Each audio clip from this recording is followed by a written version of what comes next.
Welcome to the EST Hangout. This is the EST Hangout, and today's guests are...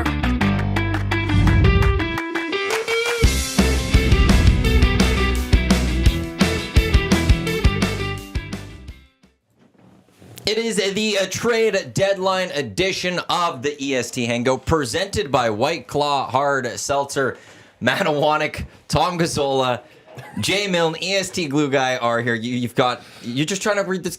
You've got some news, and he's just trying to show you. We have breaking news. He's not right off the hop. He's not figuring it out right off the bat. I am beyond confused. What's going on, Jay? Happy International Women's Day. Yes. Happy International Women's Day. Breaking news. Well, some news with that. Seattle Kraken. They have just signed Jordan Eberle to a 2-year, $9.5 million contract extension. The deal carries a $4.75 million cap hit, if you couldn't do the math with that. So Jordan Eberle staying with the Seattle Kraken. That just coming from a TSN alert I got on my phone. Also joining us on the Hangout momentarily will be YouTube Trev, who was doing the morning show and needed to go to the washroom. So that's what's happening. He's grinding out there. He's uploading all of the Fast and Furious action that's been happening this morning. So yeah, no, he'll be here momentarily. So that's why I'm sitting away from you guys. I'm not away from you guys. Stay tuned. Just to be an ass. No, all good. But why isn't our insider doing 18 hours straight coverage? That's Eric? Yeah. Well, I'll say when you watch TSN, what are the insiders doing? They're in the back, having snacks. They're in the corner. They're not on the whole time because they got to work the phones. Lieutenant Eric's got to work the X machine. Right. And he's got to be out there, and he's got to get the stuff out there. He has been crushing it, let me tell you. Timely, it's been fun to accurate. His sources are amazing. I believe there was one post yesterday where someone said he was a little late, and Eric's response was, it's better to be right than late. Accuracy. He cares about accuracy when it comes to his insider reporting, and that's all you want from an insider. So I think right now he's batting probably close to 1,000. Can he bat over 1,000? Because that's where I think he's at right now. That's how good he's been. Last I saw him, he was putting a new roll of thermal paper in the fax machine, so he's getting ready to go for the final hours here. Boom. Not much happening when it does come to the trade deadline today, but as I just said, Jordan Eberle signing with the Seattle Kraken, an extension there. Why do you bang your knee? Well, I don't know. Would have you liked him for the Oilers? I mean, just the photos of him reuniting with Ryan Nugent-Hopkins, it would have been it would have brought me back to, well, maybe not the greatest place, because the Oilers weren't the best when those two were on the same line. But I mean, he's grown a lot, obviously. His first playoff debut with the Oilers, 10 years into his career, wasn't that great. But since then, last year, he was pretty clutch. He's been pretty clutch in years prior in the Islanders organization. He was he did some really good things with them in the postseason. So it would have been cool if they made it work. Obviously, the asking price would have been. I would have liked to seen what they would have been offered, or I don't know. It's just what the deal would have been. Yeah, exactly. Thank you. But no, I for the better. It's probably that he stays in Seattle. But I mean, I don't know. Just the thought. It just would have brought me back to a good time. Well, the imagery for the Oiler fan would have been, Connor McDavid hoists the cup, gives it to Leon, gives it to Nuge, gives it to Eberle, gives it to Sam Gagner. To Taylor Hall, to... Well, Taylor Hall's not coming, but Magnus PRB. That would have been pretty cool. Clean Costin. Yeah, of course. Get him back for the run. Thank you, Jay. Yes. Don't have to poo-poo Oiler fans for dreams here. I must say, though, that would have been cool. Is prototypical Oiler fan. Yeah. What? Ebbs? We're getting Ebbs. The same guy that was gotta get rid of him in 2017. He's we gotta get him back. Bring him back. I love him. What's funny, the Oilers got rid of him because of his lack of playoff production, and now they need playoff production, and they're thinking about bringing in Jordan Eberle, just how things go full circle. And they did actually keep tabs, and we're told that Seattle was probably going to re-sign him. So it is a legit thing. They were looking at him. So and look, if you're Ken Holland, you have to be looking at those type of things. You have to be looking at everything when you're going all in this year. Now, I know Oiler fans don't like what all in looks like right now for the Oilers this season. Mm-hmm. But now we'll wait and see how this season plays out fully. I don't think anyone's really expecting the Oilers to do anything before the 1 o'clock deadline. You never know. Ken Holland did say to Gene Principe yesterday, he'll make some calls this morning, and you never know. But this is going to be the team. And is this team good enough?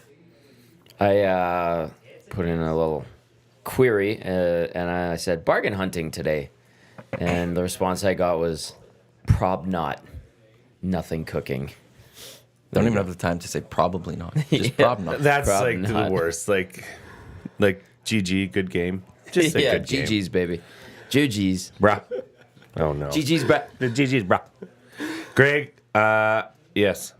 I had to have a look at myself and where I want to be in life, particularly in between the front door and the back door of my own house. And I decided to trim what was a flourishing, young, budding chin strap. But I'm going to come back. I'm going to make a resurgence for the end of the month, so don't worry. With your charge? Yeah. We had a thing last night, and it was the thing where I'll just say it. I don't think my wife wanted me going out looking like that. Thank you, April. I'm just going to say it. I thought Why it looked do you good. think? Why are you I don't like it. thinking It's a bad April? look. It's a terrible look. He's a hater on charge. It's I am a lover awful. of charge. I am not. But we had a big alumni event with the Exactly, and you can't national bring it there. championships, and haven't seen a lot of these people. And There's a April- reason you can't have You the come charge back. They were there. like, "You're gonna shave, right?" No, yes, dear. Yes, You can't. There's a reason that it doesn't look good there. There's a reason. For the record, she never asked me specifically, but No, but you knew. You know, Yeah. when you know, you know. I would. There's just how many people out there think it's a good look on others. There's not a lot. I'm just saying that right Hey, now. I thought I looked phenomenal. I thought it was something good. I don't think you ever probably look at yourself and think you don't look good. I was driving This home is true. last night, and on 124th Street, there was it was 104th Street. Sorry, there was a guy across the street, and he dressed up nice, and he had a tremendous charge, like a thick 2-incher, and I was like, "You, sir, are ending the stigma." Yeah. Ending the stigma. The stigma's there for a reason. And We I need thought to he end the looked stigma. very, And it needs to stay. Very, very elegant with his wonderful charge. And then, April is lovely. I had a chance to chat with her a couple weeks ago at the watch party. I wouldn't mess with her. She told you to do it, you'd do it. I'd probably do it. Yeah, Yeah. she's a smart one. super nice lady. She told YTT to shave his mustache, and look at him now. Yeah. Oh, did she? he's back on the market. I don't know that she did. I don't know. I don't know. What do you mean he's back on? He is. Yes. You? Yeah. Back on the market. It officially. Did you not hear that at Breaking news. Billy Yeah, Buds I last thought you Friday? knew that. We talked about it at Billy Buds. No, I Or was too worried about betting We talked gray about it on horses. Monday. Yeah, we were. Yeah, we talked about I was here with you guys on Yes. Saturday. I'm losing Yeah. my mind with things. Oh, and it was Gager. Yes, It was Gager. that's who it was. I thought you were a YTT and gager. I were too busy winning on the gray horses, Gray baby. horse. 4 and 5, baby. Ponies. 4 and 4 5. 5. Never let you down, those Yeah. grays. That was pretty cool. Malcolm Subban is going to the Columbus Blue Jackets for future considerations to the St. Louis Blues. All right. I love future considerations. That is Wow, one of my that's a favorite big one. deals. I don't know. about Spency 5 cents, he says, on Sportsnet, the panel, we're talking like the Oilers won the day already. by Love all not the doing moves. anything. Well, no, I think by just overall their Like the moves, last. what they've done leading up to this deadline. In the end, Ken Holland wanted to go address top 6, bottom 6 defense, and he did that. Yes, he did. That's what he's accomplished. Now, the question is, were they the right players that he did that with? And are you guys liking that Henrique, Stecher, and Carrick? Big Carrick fan over here, too. Yeah. Me? Yeah. Oh, yeah. I like Carrick a lot. Yeah. No, I mean, I'm all for it. I don't see what the complaint. I don't know why people are complaining. At the end of the day, is this team better than the team 3 days ago on paper? Yeah. So in theory, I don't know why you should be upset. Dusty put a poll on Twitter maybe like 2 months ago saying like, would you be content if the Oilers didn't make a trade? And a lot of people, it was like 60-40. A lot of people were like, oh no, like I'm okay with the team not making any trades. And those same people now are just ripping on Ken Holland for making trades and getting just a great player in Adam Henrique and a sneaky good player in Troy Stecher. I like what he brings to the team. So I don't know why. I'm all for it. I think it's great. It makes it just so much more options for the team. I don't get why people are complaining. Drives. Yeah. I got. Oh, beat you'll for that. learn. You'll Yeah. figure it out. This is your first deadline with With the boys. the boys, and you'll see. You get the full shebang. Well, I it's like just- if you don't trade for, a top 2 defenseman, which there are none available, then it seems like it's a fail. But, I mean, the littlest changes to your roster can make impactful moves coming to playoffs, right? You get an older established player in Henrique. That means a lot on your top six. The shuffle that makes might change a third and fourth pairing on your forward line. Click. That the Oilers have not had that opportunity for. So, as YTT said, it's a wait and see thing. But is the Oilers roster better right now than it was 7 days ago when we were on the Hangout, talking about it? Yes, there's undeniably yes. Just with the addition of Adam Henrique on the top six. So, where this ends and what happens on the defensive side, I don't know, Tommy. I was hoping you could give a little bit more insight to that, because looks like right now it looks like it might have been more of a lateral move, but I think you might suggest different than that. It's they got depth. They wanted depth. They didn't have an ace up their sleeve or anything like that. They said we need another defenseman, so they went and got one. So now they have some options. Stecher is 29. He's been around a while. He's bounced around a bit. There had been seasons where he was kind of an offensive defenseman, and he's a little bit feisty, so it's another option. And now all of a sudden there's a bit of a logjam on the back end that if a guy's not going, then the other guy's just sitting there waiting to get in, which creates a little bit of inner competition, which is always good. Now, is he a defenseman that's going to wow people? No, but Jay, they have another NHL defenseman. They have 7 NHL defensemen on the roster now, which they didn't have a day ago. They have a better forward that has bolstered the forward unit in Adam Henrique. We'll see what Sam Carrick becomes. But good for him for having that fight yesterday, and then they give up the goal right after. But on paper, like Trev said, he is right. They're better today than they were yesterday. And veteran NHL players are important. Now they have depth. Did they significantly upgrade the back end? The answer is no, but they have different options. Yeah, and he sticks to the fundies. Honestly, he's not the prettiest, fanciest defenseman out there, but I know a lot of Flames fans were pretty disappointed last season when they didn't re-sign him, because in the last 20 game stretch, he was one of their most noticeable defensemen, him and Noah Hannafin. But yeah, I was blown away by his play. Oh, well, maybe not blown away, but I was quite surprised with what he was able to do with the Flames. And I thought for sure they were going to re-sign him. They didn't. A lot of my buddies were pretty ticked about that. He goes to Arizona. He's not having the best year, but yeah, I think a lot of Oilers fans, they're going to be surprised. I think that's the surprising player. So yeah, just keep your eyes on him. He might raise your eyebrows. I really think that. My personal opinion. Right. I'm looking forward to seeing what he can do, because it's almost like guys go to Arizona, take a chance on themselves, and then it's for this purpose to get traded elsewhere. Yeah. Good on Arizona for starting the season good, but I mean, they've been a bit of a tire fire since.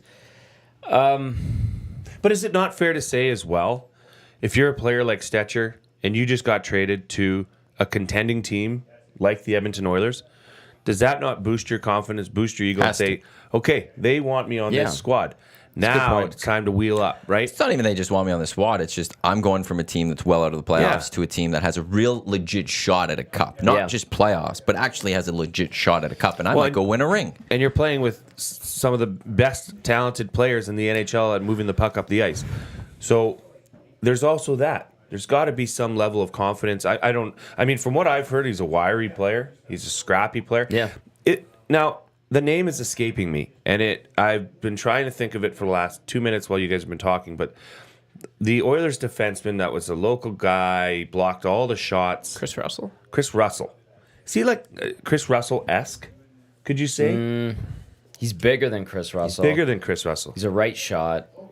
Russell was a left, and I think he's more offensive. Russell was good at playing in his own he was zone. more defensive. Yeah, I think Stecher is just more of kind of more of a well-rounded defenseman with offensive capabilities. And the other thing too is, Jay, how do they get him into the lineup? Do they go 11-7? There's probably people texting and going, "Take CC out. Just take CC." They like Cody CC, and they expect Cody CC to be reliable. But do they go to 11-7? What is Conor Brown giving them right now? No, don't even. this. That's 0 for those Absolutely. listening. Where's the Nothing. conch? We need some sort of thing. We need some sort of a buzzer. I like when Eric blows that new whistle conch that he got a couple it's of so weeks ago. sad. We need That's something like that. Yeah, it is. Darren Dreger, TSN, a hockey insider, saying the Winnipeg Jets and the New Jersey Devils are closing on a trade, sending Tyler Toffoli to Wow. the Jets. That's so huge. Kevin Cheveldayoff going out there to get Toffoli. Waiting to see what the full details of that are. One of the biggest names that is left on the trade board is now coming off. It's funny. Draft picks the returnees now. Just saying it was a couple days ago that Fitzgerald was saying we're not trading. Yeah. we're not looking to trade him or whatever. We're And not it's like, shopping him. We're not shopping him. There's the word. But we're listening. Yeah, but now clearly you were listening. So we'll see what the picks are that are in return. But draft picks for Tyler Toffoli. And I think that's kind of sometimes, I think where Oiler fans are upset with what's happened a little bit, if you go to those people, is that, Stecher, there was no cap retention on it. Like the asset management maybe wasn't fully there. Like you couldn't do something maybe a little more with, like you see Vegas with their condition for Hanifin, where they could still go trade one of the first round picks and it gets just pushed to another year. Yeah. They're getting very creative with things, and the Oilers maybe didn't do that as much, and maybe could have maximized a little bit more with its all in by being a little more creative with some of that stuff. I just love that Vegas, the Golden Knights, are becoming like the bad boys of the NHL. They are the Very team much everybody so. hates because of moves like this, because of the LTIR moves that they've made pre-playoffs, and it looks like it's going to be happening again this year. Yep. But they still have to make the playoffs. I'll say that right now. Absolutely, but They lost again. just for the memes alone of the Vegas the Golden Knights WWE staff. memes. Just wailing on. Oh, it's good. I like that. You know what? That's good for the sport.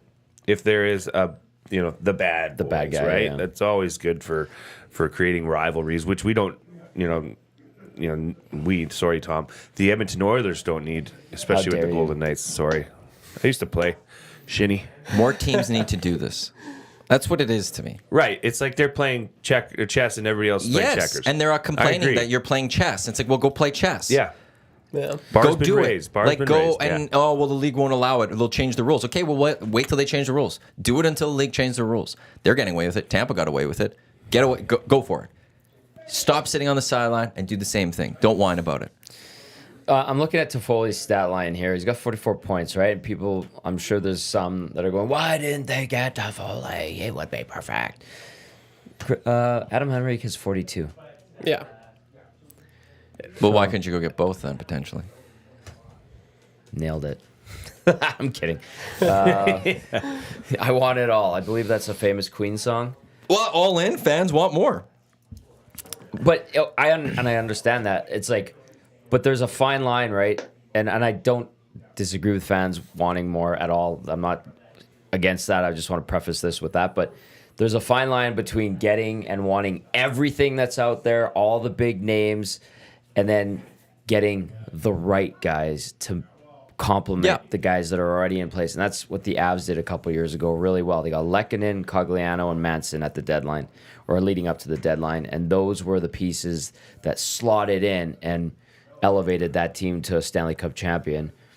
They didn't go and get Patrick Kane and other guys like the Rangers did last year and then totally flame out, or like how Toronto brought in 8 new bodies at the deadline and did get past Tampa, but didn't go past the They won their Panthers. cup. They won celebrated their like cup. they won their cup too. I like how you point that out. They won their cup They that won year. their cup. First They, time in 20 years they get past the first round. Yeah. No, that's the year before they shook hands really well with those Lightning, and it carried them into winning last year. Touche. Anyway, it's just I just think that like the right moves might not be the sexiest moves, and then people get wound up in that and the emotion of the game, and that's why this is our favorite soap opera is sports. The counter to that is Vegas does the opposite. Yeah, and but they go swinging. it's And worked every year, once. it's worked. Well, how many times has it worked for the Avs? Once. Right? Like, it's one of those. The flip side is the Golden Knights every year, when there's the names that are thrown out there, we're all just, somehow they're going to Vegas. Somehow they're going to Vegas. The Vegas always somehow brings in the names. Yeah. They make it work. They do what it is. Yes, there's the alternate. They go do that. Why can't they go try that? When it's Connor McDavid's 9th season in the National Hockey League with this team. I understand that. I really do. Like, do I even want to defend it? Like, but you have a team. You have Draisaitl, McDavid, Hyman, Evander Kane, Ryan Nugent-Hopkins, Corey Perry you've added. Now you have Adam Henrique. You've got Darnell Nurse. You've got Matthias Ekholm. You've got Evan Bouchard, one of the leading point getters among defensemen in the league. Like, that's half your roster where you're like, those significant are really pieces. good players. Strong players. Those are really good players. So, No, as for going for Henrique, he might not have been the sexiest pick. He's still a really good player, but we had Dallas Eakins on the show this morning, and one of the things he said, he was like, "Okay, Adam, like, go take this face off." He's like, "Yeah, okay, you're slotted on the left. You're going to be playing left side this shift." You know, he's like, "Yeah." He's like, "Hey, go out there. You know, you're on the power play." You know, he's very versatile. You're not getting that with a player like Tyler Toffoli. He's slotted as a winger. He's not a centerman, so.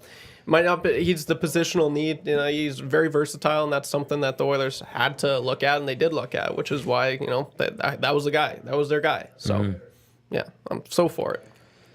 But, I mean, as for Tyler Toffoli joining the Winnipeg Jets, I mean, holy crap, already a contender. I mean, that's just insane. Adding, who was it that led the Flames in points last season? It was Tyler Toffoli, right? Like, he's coming off a career year with them. It's crazy. Like, he started his career with the Kings for like the first 6-7 years, and then ever since then it was Vancouver, Montreal, Flames, now New Jersey, now Winnipeg. He's really kind of been all over the place. But Sean Monahan, it's worked out with him. He's going to be reunited with Monahan probably on the second line. Gives them more options. Could be playing with Scheifele, Kyle Connor. Like, that's crazy for them. That's a lot of such a good offensive ad. weapons. Yeah. So that's And a great goaltending just overall. Yeah, like, that's which like just carries. That's a good point. that's insane. now let's When you have a watch- Hellebuyck, that's a nice little jump up that you get to. Let's watch Winnipeg, Colorado, and Dallas beat the living hell out of each other. Yeah. Have at it. Yeah, But then you could honestly. say on the other side, watch Edmonton, Vegas, and Vancouver beat the hell out of each other. I think. What's watching? Yeah, maybe. You know, like, it's like those are the Man, 6 teams. I'm getting fired up right now. I can't wait. Look at you, you're ready. That's Those are sweet. the 6 teams of the West I think we're looking at right now. Like, the Kings are talking about maybe moving Pierre-Luc Dubois today if they can. Yeah. Which I still think that that be was a something? bad trade for LA. I was said it. just- Well, I if said they're it on- looking to trade him right now, I Yeah. think they're agreeing Yeah. with Yeah, that. they're Like, like- they're like, yeah, maybe it didn't work out. Not but a great so move. Not at all. they're just outside of that group for me. But I think it's those 6 we're looking at from the West. Yeah. That's going to be the battle. It's the West this year. It's for those sure. 3 in the one side, 3 in the other division, and whoever gets the healthiest through it wins this all.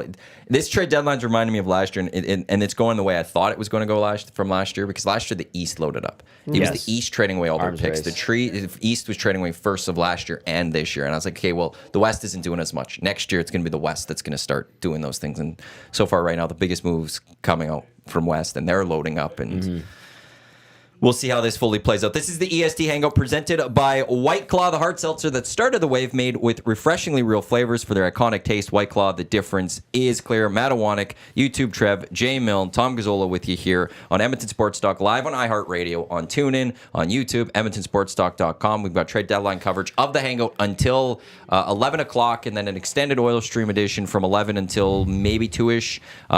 Expecting Ken Holland will speak today. And if he does, we'll make sure we carry that for you, and that will wrap up our day's coverage. Joaquin Gage is already here. He'll be by to talk more throughout the Oil Stream Extended Edition. So we've got you fully covered with a trade deadline coverage right here on Edmonton Sports Talk. For those that have missed it, Jordan Eberle signed an extension with the Seattle Kraken. It's a 2-year deal extent for that. So he's not, as Eric, the insider, says, this takes away Jordan Eberle being traded to Edmonton. So excellent analysis there by our insider. Tyler Toffoli going to the Jets from the Devils for some picks. Those have been the biggest moves so far that we've seen today when it comes to, well, trade deadline and various things happening. 780-218-9999. Paris Jewelers Inbox is how you can get in touch with us, or you could jump into the Nasty Chat. And as Jay did say earlier, it is International Women's Day. Yeah. Announced yesterday, WNBA coming to to Edmonton, making a return. You didn't see this? No. That's awesome. The Spark and the Storm, LA and Seattle meeting, which means Kia Nurse coming to town May 5th down at Rogers Place. Hopefully we could pack that place like we did the Raptors preseason a few years ago. Oh, I think so too. It's the second WNBA game to be played in Canada. They did Toronto last year, completely sold out. And look, Kia Nurse is coming. Yeah, She's Straight up. She, like, Darnell has a lot of personality. Kia has just as much, and then she's not as grumpy pants as Darnell. Darnell has been grumpy pants lately, and because first of all, he's got a couple of very young children, and then he's in the midst of a run here. But Kia is hilarious, and I remember I had to do a thing for TSN a couple of years ago with her, and she was phenomenal. So this is going to be great. I think this is a good get for our city. So It's going to be great. You know what? And I'll Go throw this. enjoy it. If this city wants maybe one day PWHL, I think that's something that'll probably happen.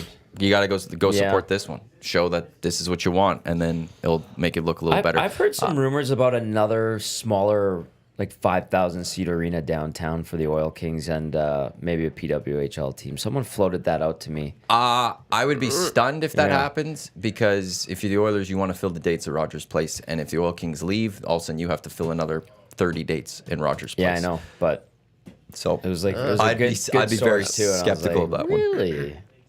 Bone saying glue guy in a third for Bob Stauffer. What do we think of that deal? No. I would take that deal. Yeah, but that's just like a pure rental. We'd have to sign glue guy back the next offseason. As I got walked in, I wouldn't. It wouldn't be hard feelings. I'd understand. You wouldn't I'd know waive that your I'm no coming trade? back. It's just to get you guys through. And oh, you you'd know, be the deal that we trade you away but sign you in the it'd be a sign wink in the wink. off season. Yeah, it'd be a wink wink. But we got stopped in the process. When I walked in, Scott Laurie, he was saying that you boys or something were trading me to Sonic, and then somehow I got an extension. Someone For Bryce Kelly. had brought that up on that's the a good nasty deal. chat. I got deal. traded for. I would go to Sonic, no problem. Not gonna You'd lie. fit in great there. I love that music. Yeah. That'd be perfect fun. And then you were getting traded for Struddy, Yeah, which, to a podcast. yeah. but it's Jason Strudwick. There's think- not yeah, a lot I of know. people I I think would I trade have- Trev for. I think I have a no trade clause. I'll have to look, but Yeah. You're it's too in the young phone. for Talk that to one. talk to Frank. I'll have Get to Frank on talk the to my phone. agent, Yeah. Frank. It's, Yeah. I don't know. but- Struddy's a pretty.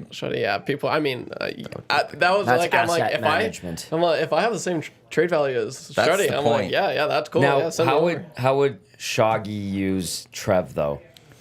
Would he mold and sculpt him into the 100%. next You'd sheriff? attempt to. He would attempt. That'd be the full attempt. But once his RFA years are done, we'll re-sign Trev. Nice. Yeah, I like that. Sending seeds out into the wild just to come back later, Yeah. stronger, faster, Better. better. I like that. This coming from C. Hendo. Rating Holland going into the final hours. Preface this by acknowledging that the Oilers are already a good team. The hottest team in the league since mid-December. Henrique bolsters the top 9, improved there. Henrique was high on the trade board. Carrick improves the fourth line, check. Stecher for depth defense, check. I think the only quote-unquote all-in move to quiet the haters is an upgrade on Cece. Could they get Buchnevich? No. That would be a lot more moving parts, including current roster players, which would hurt depth. A-, B+ level grade. Shout out to Glue Guy and his family's decades of business. Again, coming in Nice. from C. Hendo, which Yvonne's Furniture, St. Albert Trail, right off the Yellowhead. Pro-Am Sports is there. Stop there, then go to Yvonne's Furniture. March 31st they have till. Yes. That's the date. Come make me work harder and be more tired. Oh, It's been bonkers land. Damn. yeah. You came in on Wednesday and you looked exhausted. Not gonna lie, you looked. Yeah. Yeah, it's been going very well, and I will say shout out. There's been a ton of Nasty Club members, EST people coming in that have supported and got furniture. So Glue Crew. thank you for coming in. # Glue Crew, and we do have a breaking news here. Oh, the big rig. I'll get back to you, C. Hendo, because for a second there, I thought that sounded like a rational Oilers fan. Well, I'd like to get, because the grades are, we'll look at what Holland's doing, but the trade is Patrick Maroon going to the Boston Bruins. Interesting.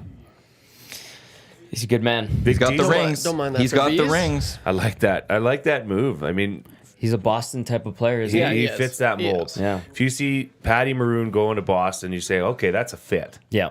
right? Big, in your face, doesn't back down. That's can their score. new Lucic, I guess. Yeah, that's not bad at all. Obviously not. Shouldn't not Maroon cost a of lot. old. Yeah, that'll be interesting to see. And he does have a what- history with probably rings, like a s- Yep. wherever he goes. three-peat. You got the three-peat. I believe the quote when I ran into him after morning skate and Minnesota had just come into town. We ran into each other in the pedway, and he's like, "I'm just so tired, Tom. I'm getting old." And I was like, "You're old. I'm 3 years older than you." That's awesome. Yeah, he's a good man. So not seeing the details of that one yet, but apparently Dreger is saying it could be a 3rd-round pick this year and a 2nd next year for Toffoli from the Jets. All right. So that's kind of the going rate is like 3rd and a not 2nd always for first rounders, a 2nd and something, conditions usually. I was told on Sunday, as before the dam kind of broke, is that teams that were sellers were very stubborn and staunch on getting a 1st rounder, and they were going to have to come off of that. And we've seen that to a certain extent with some of these deals. So why did the Oilers have to give up a 1st? Well, it's going to be like the 27th, 28th pick in the draft, probably. Well, that's what the hope is for a lot of these teams trading potentially 1st or something. Their seconds are going to be what? Like, what's a Jets 2nd going to be? Potentially, I don't know. Well, yeah, 60 something, 50 something. Listen, like, the Buchnevich thing comes up, and I always brought it up. It's like, what about his 12-team no trade clause? Well, he would waive it to go to a contender like Edmonton, wouldn't he? Maybe, but if there's 2 or 3 contenders and you look at the other ones, Edmonton's still like the arena's great, the city, the fan base is rabid, it's awesome. They have a great team, they're in the mix, but it's still like when you talk to players, it's still not a sexy destination. Edmonton? Yeah. And course I it's want not. it. I want it to be. It's But my that's- hometown, but comparatively to the rest of the league, It's never going to be. it's never Yeah. going to be. That's just a And- geographical issue. But I'm just trying to explain, Right. like, why Ken Holland has to give up a 1st, or why Sure. they couldn't go and get that. Because Yeah. sometimes these guys have control and they go, yeah, it's nice over there, but I could probably go to Vegas, like, as an example. This is just an example. And I could probably have just as good of a chance with them as opposed to Edmonton, and it comes with all the other accoutrement, let's call it. Thank you. Working on my French.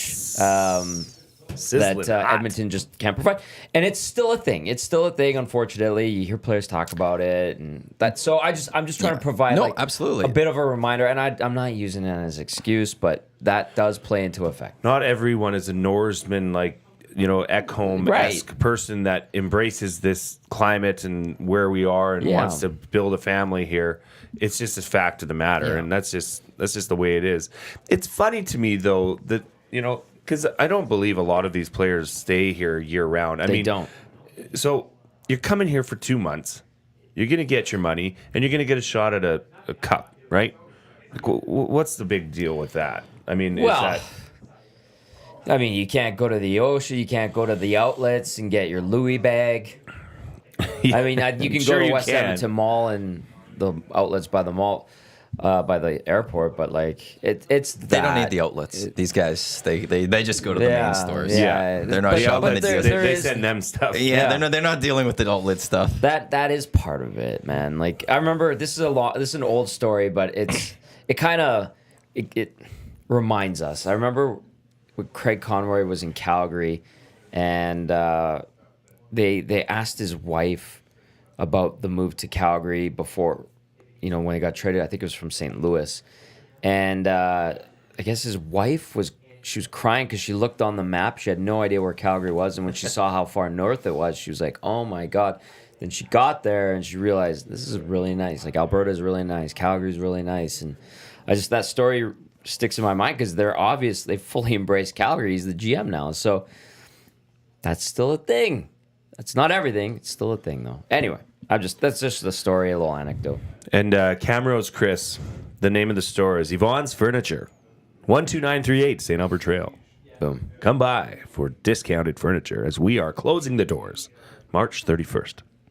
I was there the other day. YTT sent me a were you? selfie And, from there. Yeah, I sent him a selfie. I'm you didn't make where sure you he was at? there? Where you at? No, Jay wasn't there. He just stepped out. But I was like sitting on every couch. I'm like, don't mind this. It was a nice Went to picture. the next one. You're laid in on the bed. hunt. You're in the market, aren't Yeah, you? yeah, Talk to yeah. Damon Bunting. Yeah. Maybe that's. I got a viewing tonight as well. So Ooh. here's hoping that works out. But it was Now, nice, are you man. getting It into was, the home ownership? Oh no, You're just renting. renting for now. Okay, Yeah. okay, So, okay. but yeah, man, I was. You got lots of options. Definitely go check it out. It's the people are just so nice, and It's my brother. Yeah, your bro's a beauty. So yeah, it was really cool. But I'm like, Truly is a family business. You know Jay? You know Jay? He's like, yeah, I do actually. So Sort of. For better or worse, yeah. We bet horses. It's our thing. yeah. So no, that was awesome. I want to get to just a few more texts now. Surveyor Brett saying, "Hey, Glue Guy, furniture deals Great deals. of AM Nasty premium memberships. No, everyone's getting a deal. Everyone's just getting a deal. Hey, trust me, the Nasty Club members, you know who you are. You got extra discounts. Okay, so well, there you go. You want to go with that? There you go. No, that's a guarantee. Book it. Bring that card. Hontorio Momes. I love that name's still there. I think Holland did well, but would get a grade with solving second right D and second right wing. Those are pivotal positions that both have question marks with 27.97 contracts looming. I was hoping he went big for a D upgrade. That's from Hontorio Momes. See the one from Jay in the Park? Jay in the Park. Can I read it? Or do you want to? Tom, at what point would you like Nasties to text in and ask why you hate trades? I don't hate trades. This is I like realistic situations, not fantasy worlds. But people see the Vegas Golden Knights and they go, that's not fantasy world. It can get done. I think I just described why we can't have a fantasy world here. Okay, so why is a defenseman like Matt Dumba sitting there? Because he's not good anymore, or as good anymore. Yeah, he wouldn't shake things up in our top 6 or top 4. Oh, we actually, when Edmonton played in Arizona about a week and a half ago, you and I put out a poll about Dumba, and like the overwhelming response from listeners and viewers was no, thank you. They didn't want him. Pass. Yeah, it was a hard pass. Like there's high risk, high reward with him. He's had a couple of rough seasons. The 1 year in Mini last year, I think he was a healthy scratch at one point. Went into the doghouse with Dean Evison, and then ends up in Arizona, signs a 1-year deal. Very hit or miss. So I think like the polish is worn off on him a little bit, consensus wise, like just in terms of what people think. I just, it's the highest ranked defenseman that's on the big board on all the channels. So you have to put it out there. I mean, that's it. But does that, folks. like, just because he's highest ranked, does that mean anything? Like, it's No, not at all. right of the Subjective. Bruce. It's very like, you might be the best, but that just also might show that there isn't a lot out there that you're gonna consider. Well, I think it should be a test, kind of a sign of things to come or lack of things to come, especially from the Edmonton Oilers camp. There's simply not that player that's going to push. And the name CC keeps coming up. There's no defenseman that you're going to go out and get right now that's going to push him out. No. Am I wrong? No. Of the ones that we know are available, that's probably a good point. Yeah. So I think this is it. For sure is. And like, honestly, with Stecher, you're probably getting maybe. Well, it's tough to say, but as far as Matt Dumba and Troy Stecher, I think they're pretty equal right now in their careers. Maybe not a few years ago, and you didn't have to give up probably nearly as much for a player like Troy Stecher as you would have a player like Matt Dumba. So, Raider Jesse's text, and then I just want to go into something about last night. They needed defensemen. Desharnais and CC got absolutely dummied in the playoffs last year. 5 years with Holland, and Desharnais on the second pair is his great crescendo. Question mark from Raider Jesse. Does yesterday play into anything that Ken Holland looks at for today? Does that game yesterday creep into his mind at all and go, okay, actually, I should actually go make another move or two if I can? Or do you just let that be because it's just one game? it's just one game. It's just one game, but that's just the way it's been all year, is inconsistent play. There are some nights where that defensive core looks fine. They're flying. They're making the right moves, making the right plays. Then there's nights like last night where it's off the rails. Nothing right? was going, yeah. So that's just the Jekyll and Hyde of this defensive core, unfortunately. Yeah. And I don't know what you're going to do at this point in the game to change that. And to answer your question, did that happen last night, and does it change to no? Because that's just the team you have. That's been the way it's been all year. And listen, like guys, they're only 33-9-1 in the last 43. That needs to improve. Thank you. It needs to improve. Just simmer down now. Just simmer down just now. Stop. It was only a 5-game winning streak this time around. Heaven forbid. whoop. Heaven forbid. That's great. Ugh. Anyway, they did play like crap last night. They just were bad from the outset. Hey. Terrible passes. The Vancouver Canucks play sloppy. like crap Yeah. sometimes. The Giveaways Winnipeg sometimes. Jets play like crap sometimes. Yeah. It's But those are teams that are just getting to starting this window potentially of success. This is year 9 of McDavid, and the Oilers should be much further along. I think a lot of people would hope at this point. And They should have a cup because they've been to a conference final. They've been to the second round. Oh, they're like, well, like times. you need to go get a cup this year, and They a lot need of to people get it, like yeah. you need to finally get that. And seeing games like that, seeing this team not be able to play for 60 minutes on a consistent basis, they may be winning these hockey games, but there's a lot of comebacks, and that's what's causing, I think, just the concern for The some way people is it's that they're happening. worried about. Okay, well, in the playoffs, are you going to be able to make those comebacks all the time? You fall down to the Golden Knights, are you going to be able to make the comebacks? You fall down to. probably not. So then, do you not then need to make something else to help improve this team so you don't have that? But is there a move that could help that? And that's just, I think, where some people are coming from with all of that. And totally, that's I agree. But what is the move? What is left out there that would make that change? And maybe there's that move that comes in at the 1:15 after the deadline's closed, where it was already predetermined that nobody knows is a player that is available, right? That's why you got to wait and see. I love the trades that trickle in after 1 o'clock. Oh, yeah, Or that Duthie makes it very clear, trades There's are something. still going to come, and Yeah. there's a queue, and we always get that same type of thing every single year. 1 o'clock is the official What is deadline. this? Well, there's no, We're well, watching there's- TSN. There's no trades, Tommy. So, No, they're doing spectacles. Well, hey, look, you got to fill the time somehow. Yeah. No one does it better than Duthie and the boys.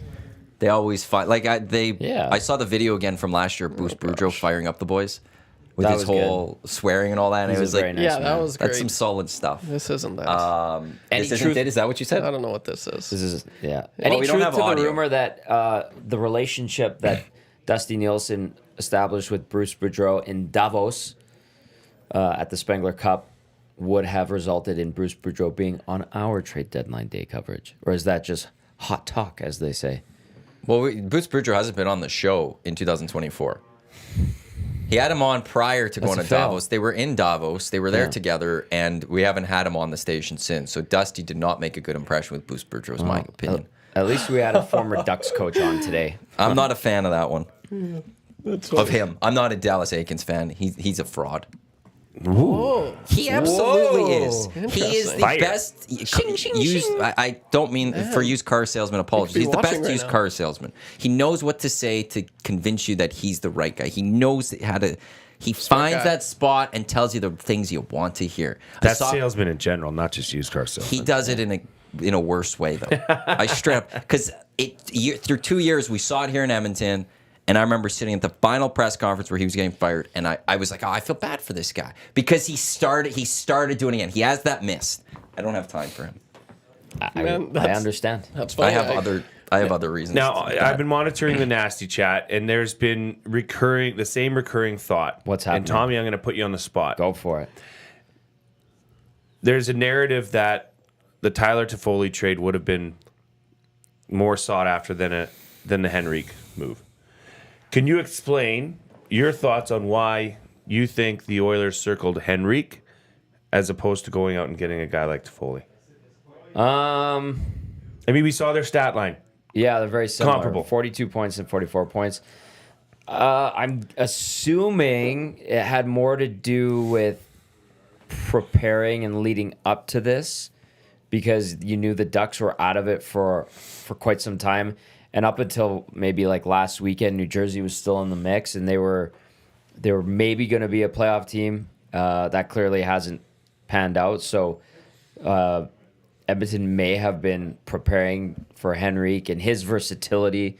We keep hearing flexibility and versatility popping up. That probably gave Henrique the edge.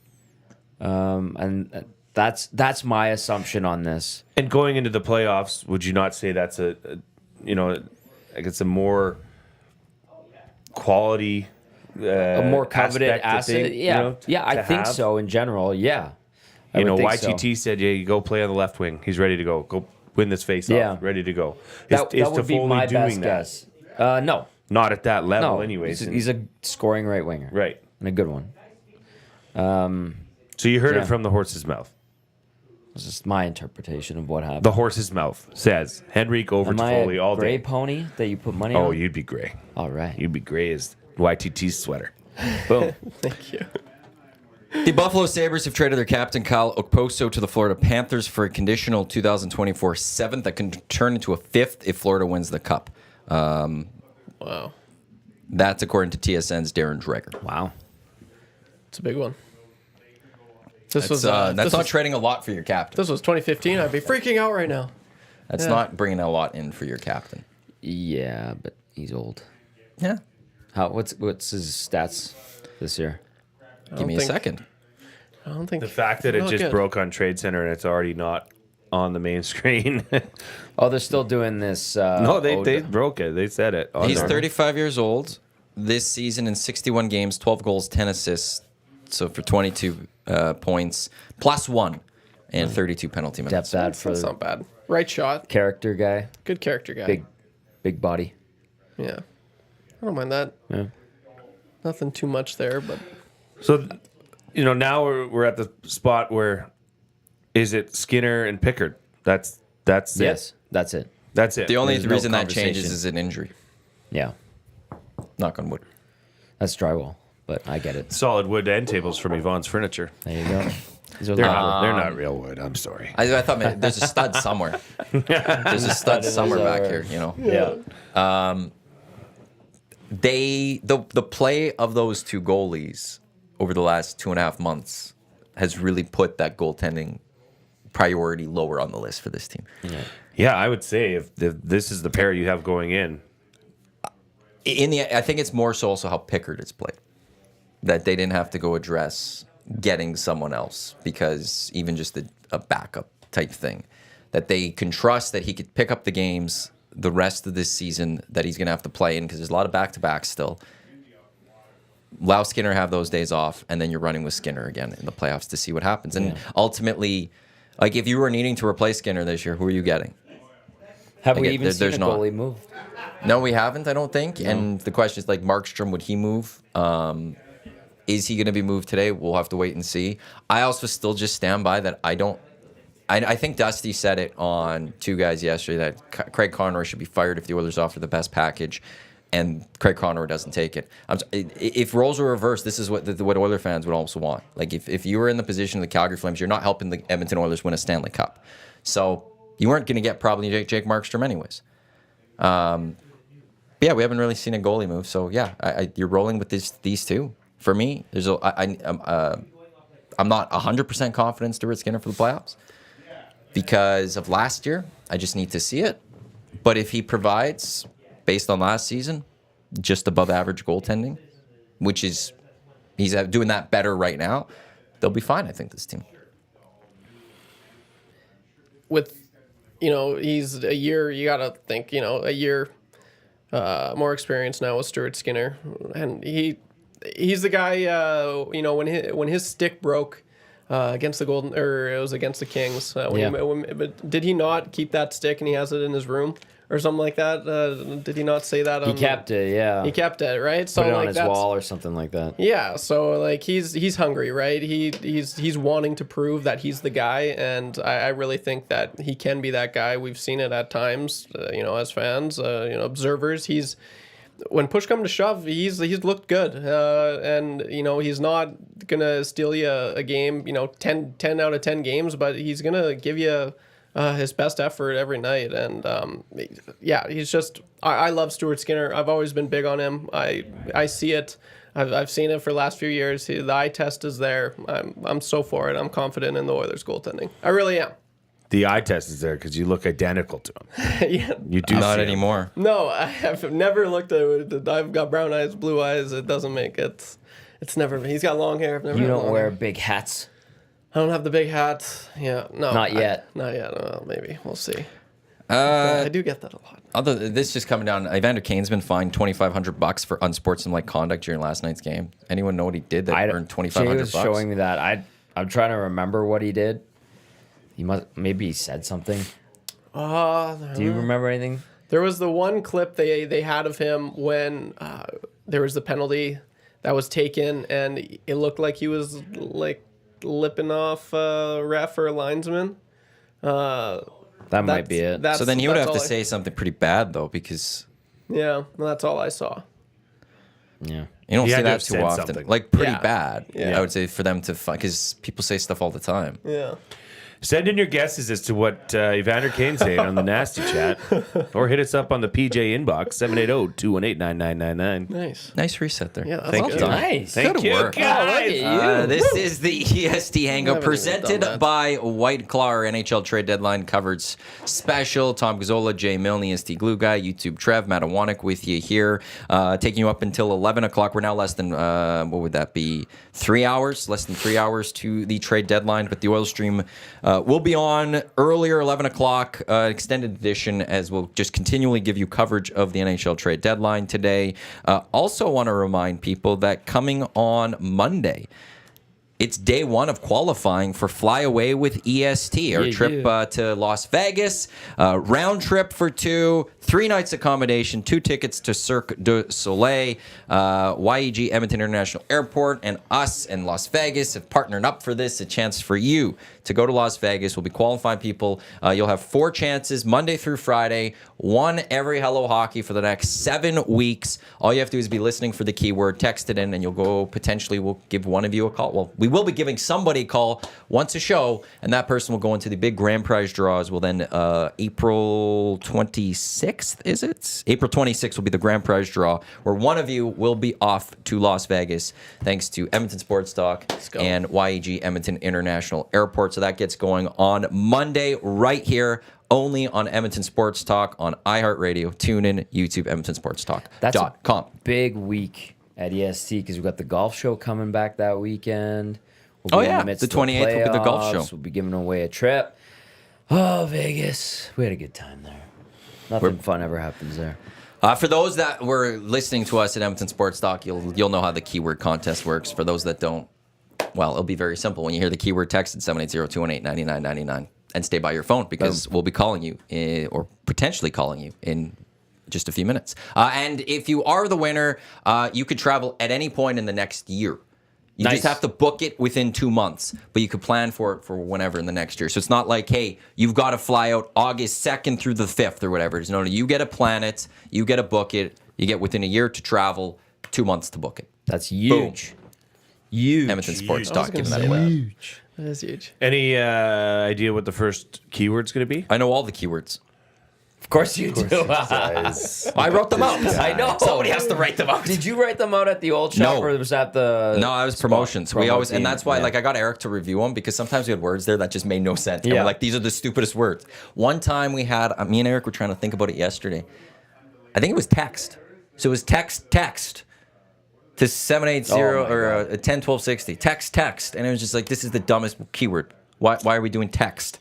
So I tried making them good. I tried. Okay, good. I'm just trying to think. I'm just trying to get into that brain of yours, which is complex, It's very complex. and Many try to things figure out what happening the in there. first keyword is going to be. Well, I'm not going to say anything, but what's your guess? It's gonna be clever. It's gonna be like a double entendre. It's gonna have multiple meanings. Probably, knowing Maddie, it's gonna be. I'm very excited. Any Craps. guesses? Oh, any Craps? guesses? Craps. Like from the table games? What other craps would it be? I'm gonna say. Taking Just like one? craps in general. Go to the washroom? Yeah.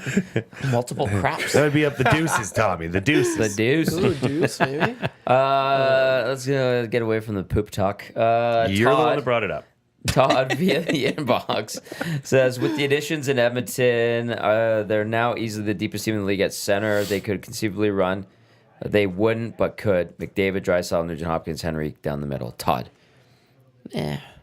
I think there'd still be an argument against them being at the deepest, but that's a good point. Like, he didn't even mention McLeod in there, and Ryan can play center. They have, it's just flexibility. Like, even, it was interesting last night listening to Chris Knobloch. Obviously, the team did not play well. Jay alluded to it right out of the gate. Just sloppy.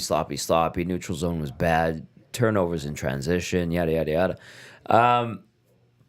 Knobloch was, it feels like he was a little bit puzzled and still trying to figure out in his mind where to put certain guys, how to slot them in.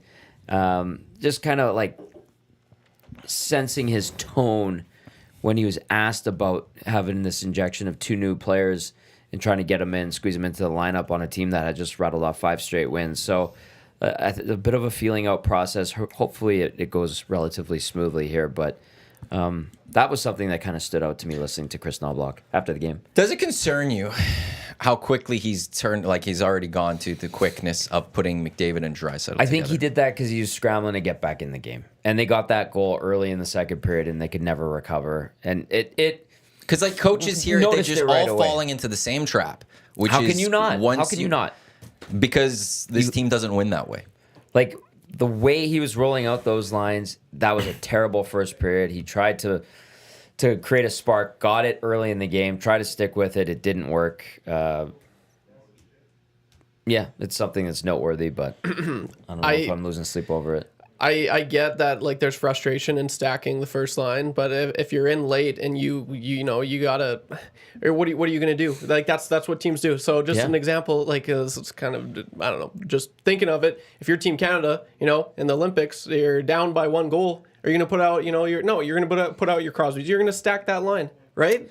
I wonder if back in the day, people in Chicago were like, "Oh my God, stop putting Taves and Kane out there together." Yeah, like or that's what it's like. Malkin and Crosby out there when you're chasing the game.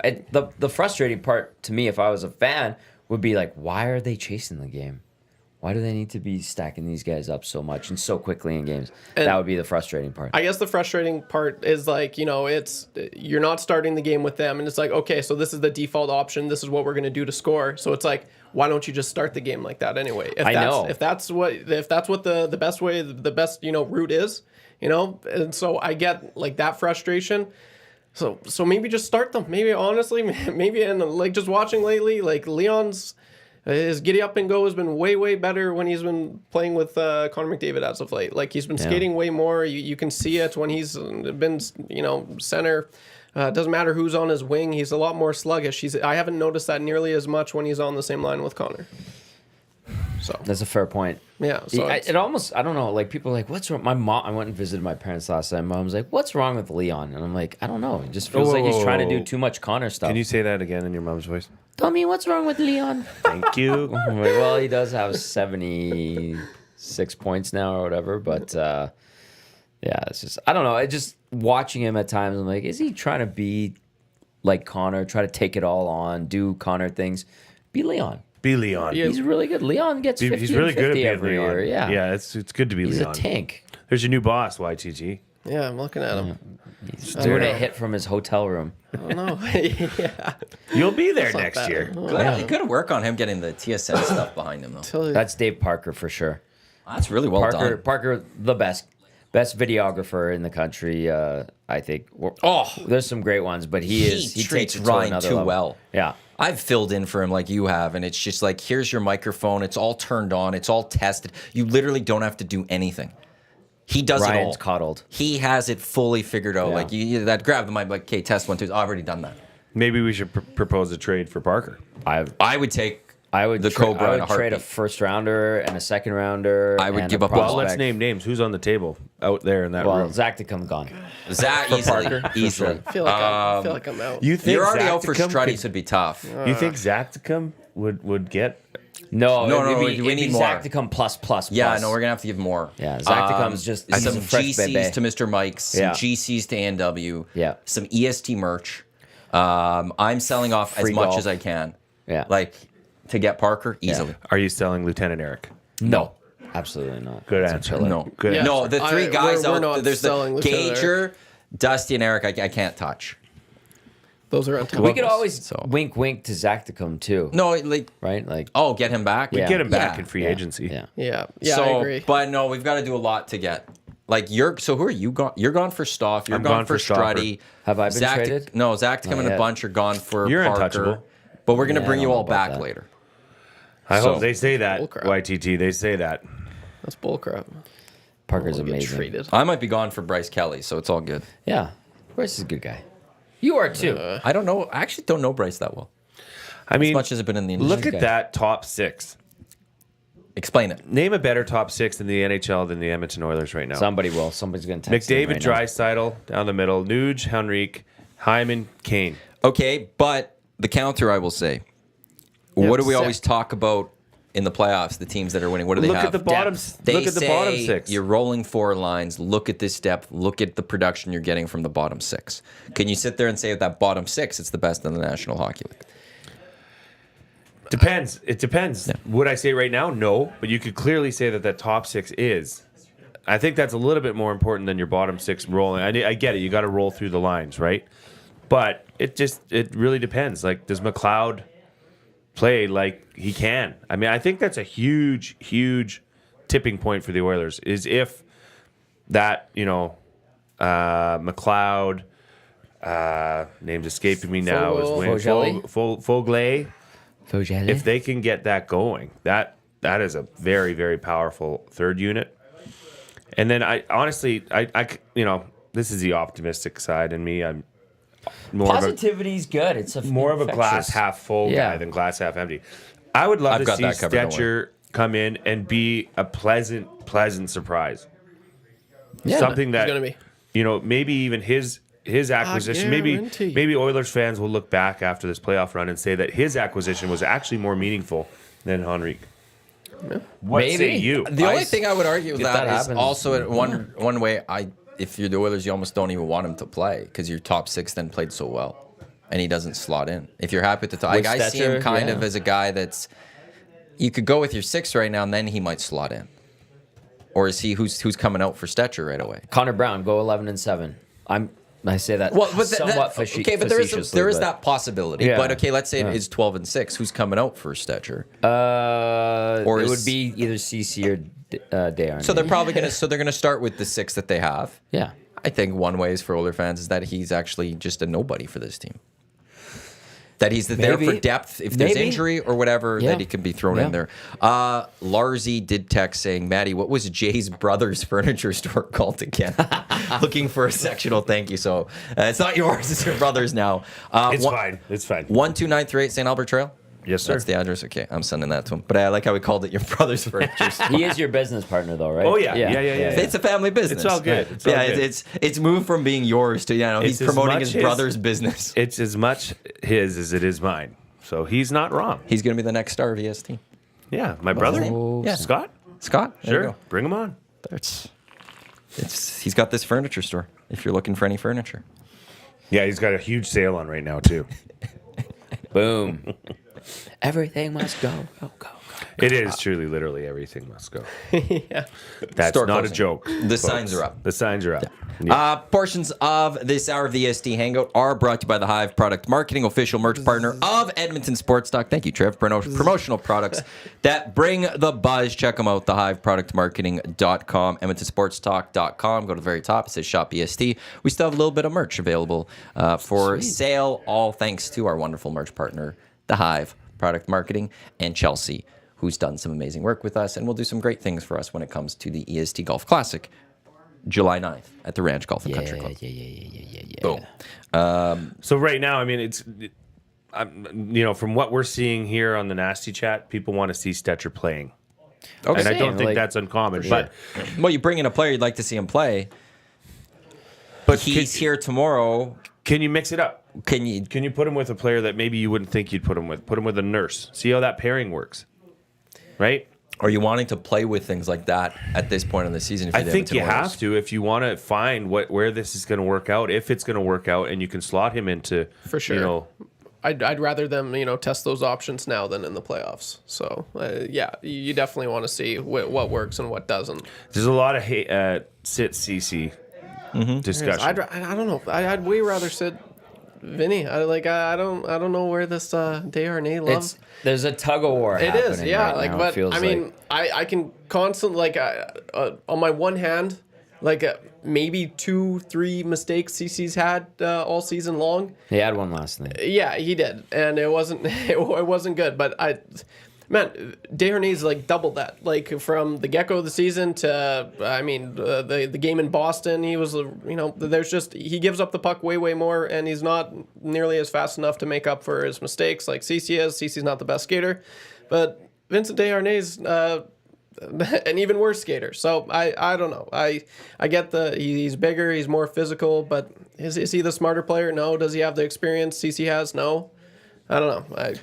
I think Desharnais out Stecher in any day of the week. So if you are going to play with some things, does it then not make sense for a little bit to actually go 11-7, sit Conor Brown, have the 7th defenseman, so you can move things mid-game if you need to. If things aren't working in that game, you have just the ability to make some changes mid-game with all these players and not sitting someone. And in the end, you're just sitting Conor Brown, who is, you don't need him. Even if it's penalty kill, like you've got Carrick, you've got Henrique, they've penalty killed in the Ducks, they can replace. Like whatever Conor Brown has brought to this team can now be fully replaced. Totally. So do you go to 11-7 just for a period of time if you go through the full testing, just to then have the ability in game to keep working with things? Can you someone explain to me what is going on with Conor Brown? Why is he still getting this roster spot? Is he dating Knobloch's sister or something? Do we not know something here? No. What is going on? Please give me honestly. I Is feel there like something that nobody knows? Who else? Who replaces Conor Brown? Do what you just said. Sit him and bring it. Prior to these trades, though, like who? It don't matter. Bring it like. So then I think the alternative right now would have been Sam Gagner. It's those two. And for some reason, Chris Knobloch doesn't see Sam Gagner as an everyday NHLer. That's the way I look at it. Yeah. I don't think a lot of people see Sam as an everyday NHLer anymore. Good 13th guy. I'd still take him over Conor Brown. Is it like the only thing I think is if they're like damn, like we just, or if I'm Kenny Holland, we just signed this guy this summer, and does he not want to be embarrassed? Is it because Kenny Holland? Yeah. Like if I'm Kenny Holland, are we Good job. I don't want to. So is he just embarrassed? He's like, no, the other GMs are going to make fun of me for this if I have him sitting and I just signed him. Like, is there that idea? Isn't already the embarrassment of what happened with Jack Campbell too, right? Yeah, right. Like that's definitely something. Well, double down on it then. Like I don't get it. Well, the best, Bill Belichick when he was at his best, he was not afraid to get rid of his mistakes in a heartbeat. Yes. If he had a first-round pick that failed after year one, he had no problem ties, cutting him. move on. Most GMs would be like, "Wow, I used the first. I got to stick with this guy for a couple more years, and it hurts." And Bill Belichick, at his peak, was so good at being so heartless. Yeah.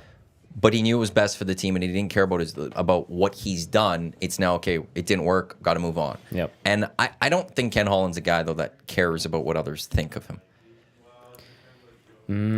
I don't think you I get to this. disagree with that. Really? Yeah. You think he cares what other GMs think about how he's handling this? Yeah, I think he does have an element of legacy and reputation and stuff like that. Especially here in the twilight of his career, right? Yeah. But the legacy would be going to win a cup.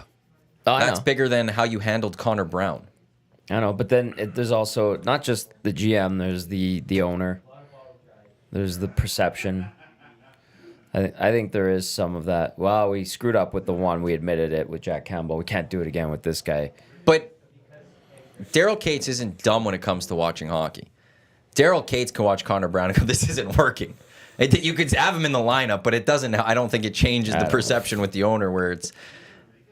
I don't think the owner's going. I don't think Daryl's not watching hockey games and going, I believe Conor's doing well. And if they went, only if they don't play him, he goes, what's going on with Conor Brown? I think Daryl's watching enough to also be like, why is this guy not scoring goals? Like he knows already. Like he's not a defensive liability. No, Conor Brown. So maybe there's that. Well, obviously he's not generating on the offensive score sheet, and some of the offensive playmaking that he shows is questionable. Wow, yeah. Ken does say Conor Brown does things fans don't notice that coaches do in the nasty chat. And also, thanks to Chad saying Brown was already out. Someone else would need to sit for 11-7, which is a great point. Mm-hmm. Yeah, like the only thing I can think of why Brown is in, as opposed to Sam Gagner being in, is he does have that hustle. Sam Gagner is obviously a little bit older. He's not going to be forechecking and backchecking nearly as hard, and that is one thing you see in Conor Brown. He's always given it, but I mean. You got that hustle with nothing to show for, so it's like, what are you even doing then? Okay, so one in with Adam Henrique, does that move Conor Brown out? Yeah, well, it did last night. That's a good point. I forgot about that. Then moves Derek Ryan out too. Yeah, maybe that's fine. Janmark, I think that's fine with Oilers fans. Yeah, right. Man, so I mean, if Gagner, sorry Jay, I was just gonna say Gagner's had some some mistakes that have occurred that have led directly to goals, and I think that already on a short leash has cost him some games, some playing time. But it is crazy. I don't know. I see a lot. I really do. He's not Gagne of old, but I mean, he puts the puck on net. He knows what to do. He's got more points than Brown. He's my choice over Conor Brown personally. I have. You're laughing. Oh, well, there's just from earlier this week, Lomas, when it comes to why playing Conor Brown and stuff, sunk cost fallacy. Oh, that Will yes. Fraser used, Will that you Fraser. love that Yeah, comment. that was so good. Thank you for pulling that one out. Sunk cost fallacy. Lomas, well done. Yeah, sorry, you were nailed going to it. say something. I do know why Evander Kane got a fine. Okay. He sticked the guy when he was on the bench, kind of like hit him on the glove. The guy on the ice. Fair enough. Reputation fine apparently. So that's what it was. Interesting. He was on the bench, poked the guy with his stick. He was on the bench and poked someone on the ice, or he went by someone and poked? He was on the bench, poked someone that was on the ice with his stick. I don't have issues with that, personally. I never Him and played Corey hockey, Perry. but I have a serious hockey question because it's been widely stated from my own mouth numerous times my disdain for referees. I always had a disdain for referees. Sorry, Surveyor Brett. It's not Brett. Specifically, Brett. Brett's my Good homie. one. It's all good. And I say that somewhat in jest, but you know that when you're playing sports at higher levels, you generally dislike the refs. Now, in football, on a football field, I knew what I could get away with speaking to a referee. Mm-hmm. And, I never had the yellow flag come out for comments made to said referee. It seems like that line in hockey is a little bit more blurred, where it looks like you can damn near chew out a ref with insert any expletive. And that's just part of the game. Is that like at what point? Okay, I guess my question is: at what point does the ref put his hand up? It depends on the mood. I mean, we saw Sheldon Keefe looked like he was, not irate, but he was not happy, and he said some things, and he got kicked out. We've seen worse things that have not gone acknowledged like that. It's ref to ref basically, and. I get annoyed by the NHL officials. I can't stand the linesmen that jump in too early. I know that's mandated by the league. When they don't drop the puck and they talk to players, it's annoying. And then when you hear what the refs say to players, and then you hear what the players tell you about the refs, and there's like an ego involved, and some of these officials need to be coddled as well. It got to the point a couple of years ago where the Maple Leafs were having printouts of the 4 game officials with their images and their names so that they could speak to them on a first name basis. I had some players, I talked about this conversation I had a few years ago with a bunch of players that were just like, if you don't talk to them, like if you don't show them their first name, they get offended and they give it right back to you. And I was like, oh my God, these guys need to get over themselves. Well, because I saw that clip the other night when the Oilers were in Boston of Evan Bouchard lipping the ref off in the corner when he was behind the net, ready to start a play. Like, watch the effing game. Yeah. Like, that's okay? Yep. Oh, man. I wish I didn't have but the it F. depends. I didn't have the F word there, I but I wish yelled I that at played Surveyor hockey. Brett from the bench. Yeah. And Hockey Helps the Homeless. Yeah. From Heavy Hockey Showdown. I did say that. That was awesome. I mean, let's be honest here, though. Being a referee, especially in amateur sports, is a thankless job. Yeah. So, honestly... Those have to be separated Amateur? from regular ref. Like, Yeah, for professional there's referees? a level of engagement with the refs that I can live with in professional game. They're part of the game too, right? Sure. But amateur's completely different. You go watch a Amateur, kid, under 13s or whatever. That's either a volunteer or someone getting paid very little, and they're going to make mistakes. There's no point ever riding a ref. Almost. The state of reffing in a lot of sports now is, I think, in peril. Mm-hmm. I think. It's Why in would you great want to be a peril. ref? Exactly. Why? Because you just, I usually like spending my Saturday afternoons at some local dump junior high getting yelled at by 50-year-old parents, right? Don't we all? That sounds like a dream. For my Amazing. 10-year-old's basketball game, shoot me. Like, what are we doing? Mm-hmm. And you know what? I'm a very vocal, supportive dad. And I have to, what I found? Oh, I should tell you guys. I found like a glitch in the matrix. Yeah. For parents that are a little overbearing, that maybe, you want to say something and, like myself, hand up, offer to do the scorekeeping. Oh, nice. It is a world of difference because you're sitting. This is for basketball in particular, but it can be relatable in other sports. You're sitting beside another parent from the other team, so you can't really say what you want. Anyways, it's like a putting a gag in your mouth. Like you're gagging smart. yourself sitting there. It's so much more. Tom, just relax. It's getting you a little hot and bothered. I know. No blue guy gag. Continue. Anyways, it muzzles you just by the fact that you're sitting there doing a scorekeeping job. I found it so liberating to sit there and just enjoy the game. So if you have a little bit of a temper or you like to ride the refs, go gag yourself, like Tommy says, and go scorekeep.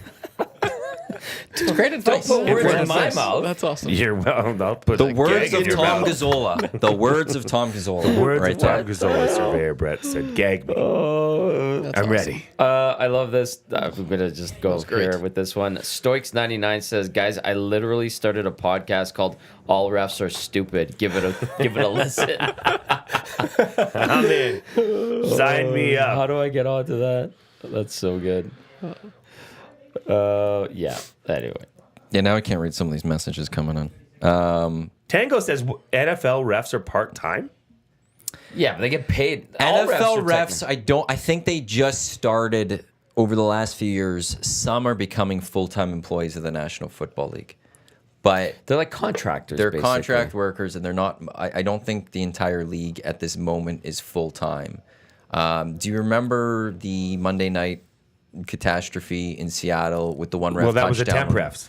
Yeah, right. But so there was the negotiation between the refs And and that the league got at the that time. negotiation moved forward pretty quick. And I still stand by this. The temp refs weren't that much worse than the regular refs. There was They just blew that one call. they blew, Yeah, that was a they big did. call, and that was a bad one. That was a bad one. That was an but interception. overall, Yeah. like their missed calls weren't that much more than the regular refs.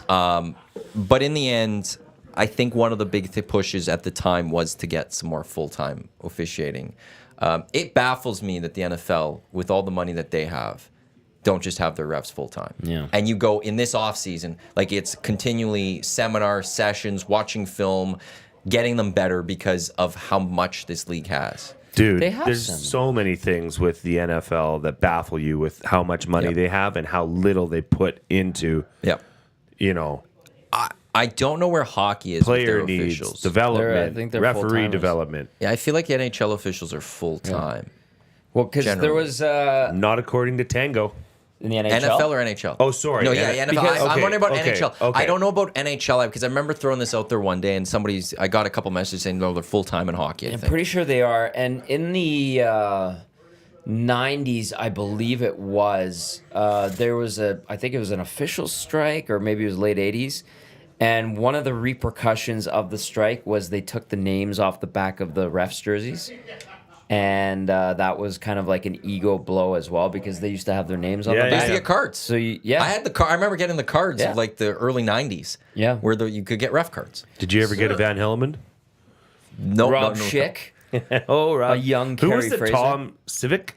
Tom Svick. Svick? Yeah. I did Mike get a Super Top. I Mike had a Civic. Kerry Fraser one. Carey Yeah. Fraser. I had that What one. a flow. Dvorsky probably at Yeah, some Paul point. Dvorsky, Don Sick flow. Koharski, Yeah, you didn't know that there was Van ref cards? Halen. No, It was part of that's the pack. news. Like as you're opening up the cards, you'd get like, oh, here's Mario Lemieux. Yeah. Here's Jaromir Jagr. And Ray Here's Kerry Scampanella with a Fraser, comb-over. the referee. Really? 205 grand per season as per Retro Oiler 99. Yeah, for the so like the NFL part-time, it's there. That's pretty good. You're making good money, but also now what are they doing in the offseason? whatever the Who hell cares? they want. Golfing. But if Golfing? I'm the NFL, I don't want that. If I'm the NFL, I would want them getting better. they do seminars. Like, remember the I would- CFL and NFL had this joint Yeah. officiating where they would thing? have refs go back and Yeah. forth. Okay, but the But only if thing I have the is- money, I'm going to give you. If I'm paying you 205, I'll go to 300,000 per ref. But you're now my full-time employee, and there's going Yeah. to be multiple things happening in the offseason to make you better, to develop you, make sure I that don't you're mind getting that. further and further. Okay, but any athlete I don't will want tell any you, distraction. you can watch all the film you want on Team X, or watch Yeah. all the film on yourself, and oh shoot, I missed that one. If you're not playing games, if you're not refereeing games, live games where anything can happen, you're not going to develop. But then why do we do mini camps? Why do we have training camp? Why do we have all that stuff happen? For referees, Well, for players, because to develop. practice. There's got to be some sort of development coming for the refs, too. That's all I'm saying. Like, if I'm the NFL, I don't want them doing other things at this time of the year. I want them trying to figure out how to get better at their craft when I have billions and billions and billions of dollars. I've seen, as my role with the Edmonton Wildcats, I've seen several post-game breakdowns of, because at every Prairie Football Conference football game, they have a referee that's an off-field official that's in the booth critiquing and marking the referees. Right. Then after the game, they watch the tape and they really dive in on each individual referee. Nice. Do you know how many plain as day mistakes are made during a game? I'm going to go to percentage. Let's say there's 100 plays in a game. How I'm many going of to them say have a there's screw up? probably 6 or 7. 6 or 7? Yeah. Triple that. Really? Whoa. And I mean, some egregious. Some, and a lot of times this is done with the coaches and the head coaches of each team. Why was this not called a hold? Missed it. Well, Why holds was are this tough. called a pass interference? Well, the person didn't have a good line of sight. That's not a good enough and sorry to go on this diatribe, but that's why I'm worried about the state of refereeing going forward, because there's no young people coming up that are doing this. The young people that are, I'm sorry to say, but you're going to make a better referee if you have played football before in your life or hockey. JMO and I always just at the old place kept saying, like, there's no island of refs that we haven't discovered. That one day we're going to discover and land and just pick up a bunch of refs to bring There to. they are. Look at How that. do you We know? built the hockey island of refs. Yeah. That's how they're not doing that. Some news trade-wise. Nashville Predators are acquiring Jason Zucker from the Arizona Coyotes. And then the Tyler Toffoli deal. So it was Toffoli to the Jets for a 2025 fifth and a 2024 third. It's also 50% retention by the Devils of Tyler Toffoli's deal. So they're going to retain 50%. They get a 25 second, 24 third, and the Jets will receive Tyler Toffoli at 50%. Okay. Have you guys ever thought of the difference that it would make, say, from when the Oilers were banging off Stanley Cup wins and whatnot? Can you imagine, or speak of the Chicago Bulls dynasty? None of those times had instant replay or coaches' challenges or reviews. They had review in Not the video, late anyways. Like to It near was obviously the not quality. like this. Yeah.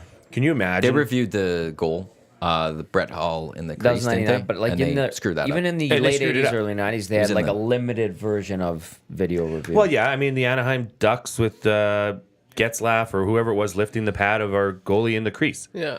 I mean, Wait, were you in that game? well, the Edmonton Oilers goalie. Sorry, Tom. Thank you. Have to put a gag back in. Gag myself. Yeah, that was Getzlaff, I'm pretty sure.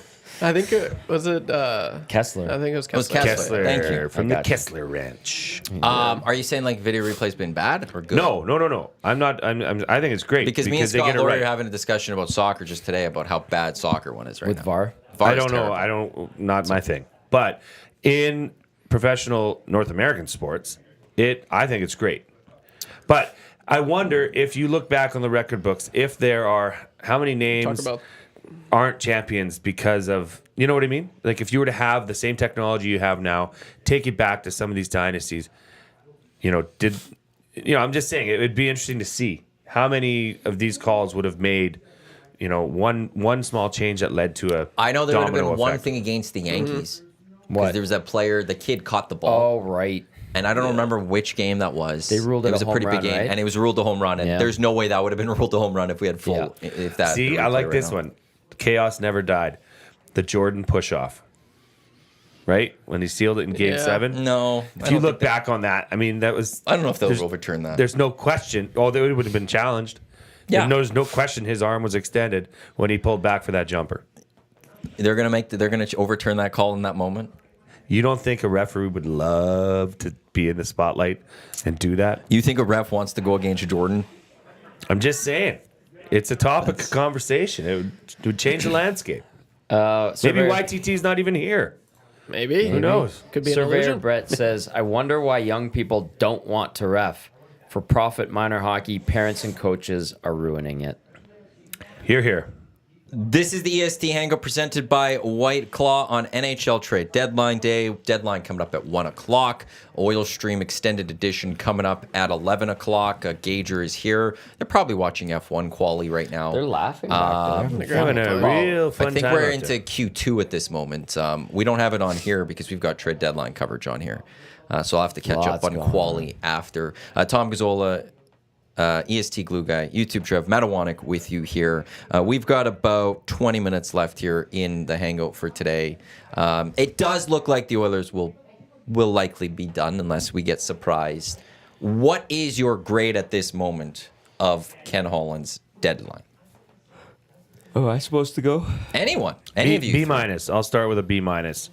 That's what I heard on the morning show today. Like we There's said, a lot of B minus. Yeah. it's a better team now than it was 3 days ago.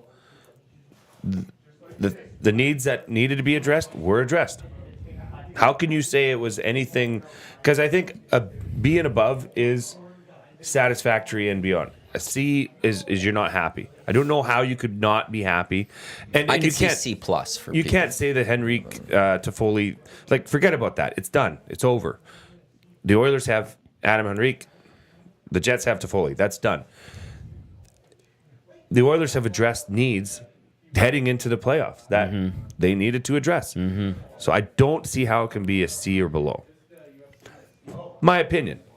This is all subjective, and that's fine. That's the fun in this. That's why it's a hangout, Tom. Hanging out, having a good time, gagging each other, evidently. I'll put my gag back in. All right. that Tom has promoted.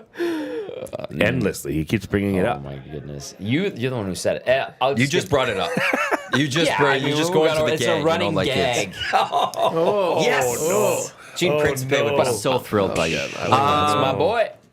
I'll give him a B. Yeah. I, Oh, you're going up to the B. I'll go B. Let's see how it goes. What is Carrick going to be? I don't know. I like the idea of Henrique. I think they're going to shuffle him around a little bit, and when he finds his groove, let's see what they do. I like the addition of Corey Perry a few weeks ago, and then they got another healthy body on the back end. That's a veteran guy that can slide in Troy Stecher. They met some needs. Now it's let this team go and run with it and try to put together another long winning streak. And the goaltending looks like it's going to hold up. B. I'm gonna go. Redbeard agreed with me this morning. Well, I guess I agreed with Redbeard. He said A minus, and I think A minus as well. Like, you talk about being satisfied. I am satisfied. They went out. They got a pretty solid player in Henrique. They got a depth guy in Carrick, and they got a really good sneaky player in Stecher. I think he's gonna. A lot of players are gonna. I said a lot of players are really gonna like his game. You know, you talk about the Pavel Buchnevich. You look at what you gave up for a guy like Henrique. Like, you would have had to give up quite a bit more to get a guy like Henry or Buchnevich. So, like, the talk, it was an overpay. You know, they gave this first round pick. Like, I'm sorry, it's a late first round pick. You look at their last late first round pick in Reed Schaefer. I'm sorry to say it. The Oilers drafting, it's not really their bread and butter. Reed Schaefer, he's got like 15 points for the Admirals this year. First pro season, but good point. Yeah. First, he is a rookie. You look at Xavier Bourgault, their last first round pick. He's, you know, they were really happy that they got him. They traded up, or they traded down to get him. They could have had Jesper Wallstedt. They got Xavier Bourgault. His first season as a pro was good. This sophomore season, he's not doing nearly as good. You go back, Philip Broberg still a work in progress. So is Dylan Holloway. So as far as giving away their first to get Adam Henrique, I'm sorry, like you get an impact player now who's gonna probably be better than whoever they would have drafted. So, I'm extremely satisfied with who they got. Very versatile player in Henrique. It was one game. You didn't really get to see what he brings. You talk about points with comparing him to Tyler Toffoli. You know, Tyler Toffoli was slotted on a line with Jack Hughes, one of the best players in the NHL. Adam Henrique was, you know, doing it by himself all season long. So I'm through the roof. I really think this is a really good job by Kenny Holland in his potential last year, probably last year, as Oilers GM. This is last year. The doc in the Paris Jewelers inbox, C minus. This is not all in, no clear D upgrade. Oilers will get crushed in the first round by Vegas. So there's the other side to that. I just want to keep this to the West.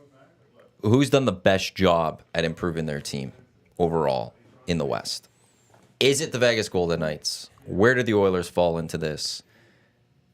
What do you guys look at what you've seen from the Western Conference teams? It'd be hard not to say it was the Vegas Golden Knights.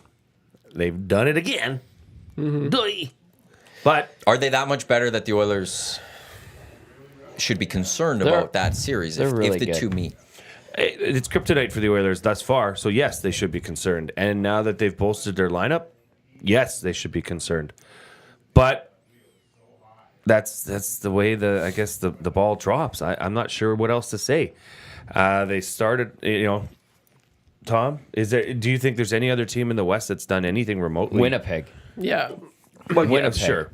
I will say the Jets and the Knights made the biggest splash. Is the Jets enough to go knock off the Avs or the Stars? Yeah. Yeah. Yeah. You talk about addressing needs, like they're kind of thin in the center depth, and you got Sean Monahan, who's just like done excellent with the team. He's fit right in. And then they got the best goalie in the world, one of the best goalies. Their defense is right up there with some of the best defense in the world, like as a whole. So yeah, and then you get Sean Monahan. They address that issue. And then you got a winger, like that's huge. I'm kind of with it's got to be either the Jets or Golden Knights for sure. It's insane. It's scary.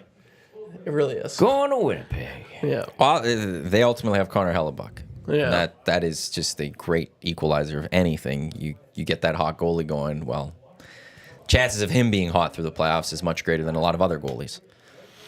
Just of how good he is. He took them they got as far as Western Conference Finals. That's a few years back. But that's the thing with Hellebuyck. Hasn't he been a little bit shaky In the playoffs, let's find out his numbers. He's generally good. Let me see what I could get for you. It is How interesting. I good, think though? it was. But they collapsed against Montreal the year they which beat is- Edmonton, which is interesting. Yeah, I don't know. But they've been to 2 conference finals. No, that was the year. That was the second round. Yeah. Yeah, right. That was the second round. Playoff wise, you could continue with what you were going to say. Well, I was going to say, looking forward to playoffs, what is the best path for the Edmonton Oilers? Okay, just quickly, I got Hellebuck's playoffs now. 17-18, he had a .922 save percentage, was 9-8, 17 games, 2.36 goals allowed average. Then a .913 save percentage, 2.67 goals allowed average. .904 save percentage, 3.04. Then a .931 save percentage, I think that was bubble year, the Canadian division, at 223 goals allowed average. And then the playoffs at 22-23, an .886 save percentage, 3.44 goals allowed. You see the trend there, hey? There's ups and downs, which the trend saying he's going to be up this year. I say the trend has been trending down significantly. Well, If you look 922, 913, you look at 904, the overall 931, average. 886. I guess, maybe one more down. He's got a 916 save percentage career-wise. Not bad. I mean, nobody in here is going to sit here and say he's a bad goalie. I think to win the playoffs, so you want your goalie at 920 or higher, I would say. I think regular season 915-ish, but in playoffs, I think you want to be 920 or higher or so. So what's the best path For the Oilers? for the Edmonton Oilers? Who cares? Just go win whoever you're playing. You can't say that. Okay. I like that attitude, though. As of Sure, right that's now, a great attitude, but let's be realistic here. As of right now, the Edmonton Oilers would play host to the LA Kings in the first round. The Canucks Down with would that. take on the Golden Knights. That'd be a good That'd be a heck of a series. round. Stars would take on the Net Preds. Colorado would take on Winnipeg. That doesn't take into that's based on points, not points per game average. I don't have that on the top of my head. I think that this path the Oilers are sitting at this moment is best. Take LA round 1. They own the LA Kings. Allow the Canucks and the Golden Knights to battle each other, play each other. Beat each other up. Maybe the Canucks knock out the Golden Knights. You don't have to meet the Golden Knights. If the Golden Knights knock out the Canucks, well, you have to play the Golden Knights. You go beat Vancouver them. has mopped the floor with Edmonton this year. Yeah, I don't know which is the worse option. It was early in the year, though, but still. Early in the year, and I know they have Thatcher Demko, but that team doesn't have the playoff experience yet. Yeah. And that's the thing. Now, if they go beat the Golden Knights, that gives them nice Point of reference? confidence, I think, going Yeah. into a second round. They're like, we could take on anyone. But to me, the Canucks don't scare me as much going into the playoffs because they don't have the experience. And there is something about experience that does matter. It's why we talk about when it comes to the Oilers, bringing players in that have rings. You could go win a series, but to go do 16 straight, I'm not as worried about the Canucks. But also, in this scenario, you only have to play either the Canucks or the Golden Knights. Not I both. would love to see the Canucks knock off the Golden Knights. That'd be Just see you later. We've seen enough of you. I have Scram. I have a thought here. watching McDavid this year, he hit 100 points yesterday. Brilliant play to kick it to Hyman, pass out of the air. I thought that was wonderful when I saw it close up. You know how he's not shooting this year, and he's probably going to get to 30-something goals and 120-something points or whatever, which is great. I feel like he is rope-a-doping everybody. And then when the playoffs start, he is just going to go absolutely nuclear on every single team. Like, am I crazy to think that? I don't think so. No, I like where your head's at, Tommy. You've said it a few times on this show, on the Oil stream, where you feel like maybe the Oilers have been toying with teams, later and then second half of a game where the game's in hand and the Oilers are just, in They're cruise just pawing control. at them. Right? Yeah. So maybe there is something, a well-rested player, there's no question that you don't think Connor McDavid's going to be shooting more come playoff time? Maybe this is his version of load management. You know what? Right. I like that theory a lot because there is one game in particular I can think of, one moment right now when they were, on this is a 16-game heater. It was against the Toronto Maple Leafs late in that game in the third period. Easily McDavid's, and he wanted that, right? It's the Toronto Maple Leafs. And we talked about it on the morning show, like the next day, like Dusty was like, I haven't seen him play like that in forever. He wanted that. He wanted that bad. And is he going to bring that? Is he going to bring that intensity all 82 games? So maybe he is. Maybe I'm just really wondering. I like that thought, Tommy. Yeah. It's an interesting, it's a great point. And you got to wonder because we've all seen it when Connor McDavid kicks it into that next gear, it is out of worldly. Yeah. Right? So if there was something that, he's keeping in his back pocket, maybe a little ace up the sleeve for the playoffs, that would be exciting for Oilers fans. I feel like he might be doing that. And that's brilliant and just wild to think that you could do that to an entire league. If there's one player that could, though, it's him. You're speaking about him. He puts his mind to something and goes and does it. Last year, he wanted to score goals. He scored goals. This year, it's I'm gonna get assists, and that's what he goes and does. Like I think Austin Matthews, if he hits 70, Connor next year might go, okay, I'm gonna beat that. Do you think he's going to put his mind to winning a Stanley Cup this year? That'd be cool. That'd be I cool. think he always has that, but hockey is a great equalizer where it doesn't matter. You need the rest of your team. This is a basketball. If this was basketball, Connor McDavid would have had rings by now, easily. Mm-hmm. Maybe him and Leon, they could carry a team to a title. That's the way basketball is built. That's not the way hockey is built. So you need the rest of your team. This is why the bottom six matters. This is why defense matters. This is why goaltending matters. Last year, they have average goaltending. They probably beat the Golden Knights. Are they losing to the Panthers? Do they have average goaltending now or above average goaltending? Playoff wise. I mean, right now. I think right now it's above average. I think Stuart Skinner's playing Slightly, very well. Right? You could say. And so too is Calvin Pickard, although last night for what he's doing. I didn't like it. Well, I think Definitely. Pickard kept them closer in that game than he after the third one went in. And listen, there were two egregious giveaways in goal number 2 and goal number 3 against, but he cleaned it up after. You're right, Matty. Pickard Skinner, it's a 906 save percentage this year, but that first 15 games or whatever, it was atrocious. Yeah. And then just mathematically to bring your number back up. Yeah. Since impressive. that point, I'm going to see if I could quickly find. It's like falling behind early in an EST draft voting. You're never going to make that up. It's hard. It's hard When to did make the it Oilers? up. Washington was the Washington. Trust me, I know too. It's going to be okay. Since Washington, which is when they started, they won that Thanksgiving game. And we revealed the 6 o'clock lager, and we had a watch party. A bunch of JBCs. Introduced my challenge. JBCs. Yeah. 921 save percentage for Stuart Skinner. Okay, that's what you said you need to be at to win a Stanley Cup. And so there you go. But I have to see them in the playoffs because it's a different beast. Sure, and like well, I said, last year, all he had, all they needed was a little bit better, just a little bit better, and they probably beat the Golden Knights. They had law of averages. They had the lead in every single one of those games, and they blew it. So if you could get that little bit more, they move on. Last year, who was at the conference finals? I forgot who the Golden Knights played in the conference finals. Dallas. Was it Dallas? Yeah. I think the Oilers take out Dallas. They go take out the Panthers. They go win the Stanley Cup. So how much is different from last year's team to this year's team? Is it better? Is this year's team right now better than last year's team that was in the playoffs that should have beat the Vegas Golden Knights? I like to think so. I think. But how much are the Golden Knights better? Yeah, and that's the thing. last year was as good as any year for the Oilers, like that, just to win the cup. And Colorado, I still think is one of the biggest threats for them personally. I think the LA Kings, or the Oilers to the LA Kings, are the Avalanche to the Oilers. I just think the Avalanche still have the Oilers number, and I have that game marked on my schedule because I cannot wait to see Nate Dogg, McKinnon, and McDavid go head to head. Yeah, let's go. So it's gonna be fascinating to see. But all teams matured. Every team I think has gotten better since last year, especially in the West. This is the West. And we talked about it, like all the big trades coming in the West this year. So. Which maybe opens things up for the East. West beats each other up, and the East comes through and just takes the title in the long run, just like the West took it last year. Yeah.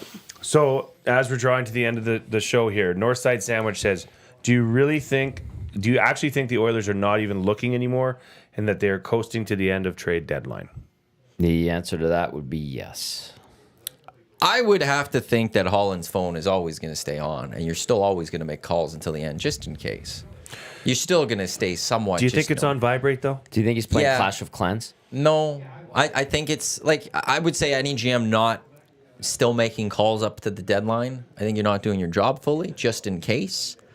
But I don't think they're long calls. I think a lot of it maybe is just, what are you guys eating right now? And it's very small talk. But I don't think he's really actively trying to make a move at this point. That's just a guess without any insider knowledge. Tommy's the one with the insider knowledge. I was just told nothing's cooking at the start of the show, so. Yeah. That's so good.